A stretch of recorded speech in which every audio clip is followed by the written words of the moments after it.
چوتھی علامت میدان جہاد کے اندر جس آدمی کو اللہ کے لیے موت آ جائے، یہ اس بات کی علامت ہے کہ اس کا آخرت کا سفر ایمان پر برکت کی حالت میں ہو رہا ہے۔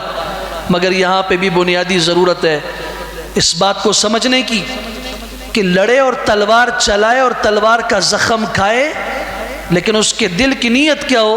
من قاتل لتکون کلمۃ اللہ ہی العلیا فہو فی سبیل اللہ۔ اگر قومیت کے لیے لڑے گا، اگر وہ عصبیت کے لیے لڑے گا، شجاعت کو بتانے کے لیے لڑے گا، اپنا نام روشن کرنے کے لیے لڑے گا، تو یہ اللہ کے لیے نہیں ہے۔ دل میں اگر نیت ہے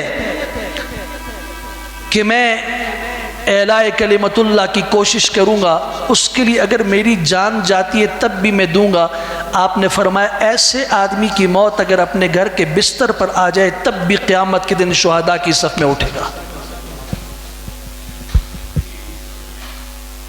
اور شہید کون ہے؟ صحابہ نے کہا جو میدان جہاد میں کافروں کے ہاتھ سے مارا جائے۔ آپ نے فرمایا پھر تو میری امت کے شہید بہت کم ہو جائیں گے۔ اب اس بات کو سنیے اور گھر کی مستورات کو بھی بتائیے اور بچوں کو بھی بتائیے۔ آپ نے فرمایا نہیں، ہمارے ہاں شہادت کا معیار بڑا وسیع ہے۔ آپ نے فرمایا جو آدمی المبتون شہید، جس کے پیٹ میں درد ہوا اور اس درد کی حالت میں اس کو موت آ گئی، یہ بھی شہید ہے۔ المطعون شہید، طاعون کی بیماری میں جو مبتلا ہوا اور اس کو موت آ گئی، وہ بھی شہید ہے۔ الغریق شہید، جو پانی میں ڈوب گیا اور اس کو موت آ گئی، وہ بھی شہید ہے۔ الحریق شہید، آگ میں جل گیا اور اس کو موت آ گئی، وہ بھی شہید ہے۔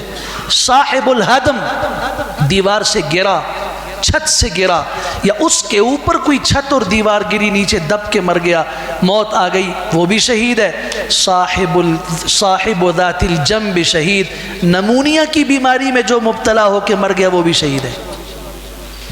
اب بخار، ہارٹ اٹیک، شوگر اور یہ بڑی بڑی بیماریاں، کینسر، اللہ تعالی حفاظت فرمائے، ان خطرناک بیماریوں میں مرنے والا شہید نہیں ہوگا؟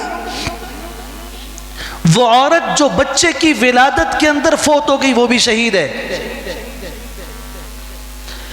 من قتل دون مالہ فہو شہید، جو آدمی اپنے مال کی حفاظت کرتے ہوئے جان سے ہاتھ دھو بیٹھا، وہ بھی شہید ہے۔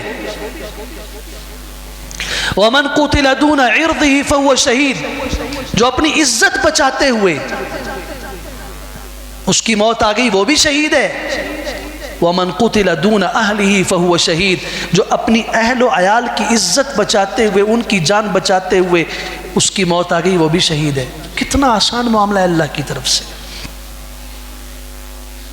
وہ طالب علم جو صرف دین کو سیکھنے کی نیت سے نکلتا ہے کہ میں جاؤں گا اپنے رب کے قرآن کو سینے کے اندر محفوظ کروں گا، پھر میں اپنے پیغمبر کی باتوں کو یاد کروں گا، پھر جو دین اللہ نے بھیجا ہے میرے پیغمبر کے سینے پر، آپ نے صحابہ کو بتایا، وہ دین میں سیکھوں گا، اسے لا کے اپنے علاقے میں یا جہاں کہیں اللہ نے میرے مقدر میں لکھا وہاں جا کے دین کی خدمت کرتے ہوئے جان دے دوں گا۔